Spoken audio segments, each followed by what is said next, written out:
EDM, or electrical discharge machining, is a form of machining where there is no direct contact between the machine and the piece being worked on. There are three types of EDM conventionally used in today's manufacturing processes. They are die-sinker EDM, wire EDM,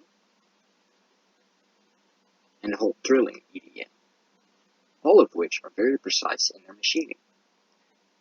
Die-sinker EDMs will be focused on in this video.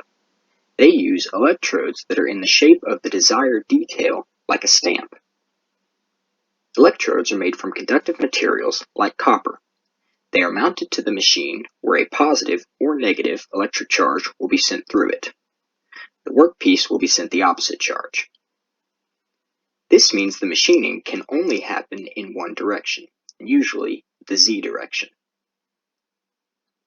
As the electrode is moving near to the part, a spark is created between the oppositely charged pieces. The spark melts the material in the shape of the electrode, while a dielectric fluid, typically deionized water, is used to wash away the burning metal until the desired depth is reached.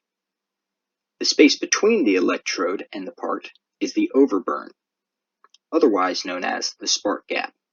It is usually between 1/500th and 5/10th of a millimeter. The higher the voltage sent means the larger the overburn is. The electrodes are built to a smaller size to compensate for this. For example, if you have a box with a side length of 10 millimeters and an overburn from your electrode of 0.5 millimeters, you will have to compensate for both the top and the bottom when creating the electrode.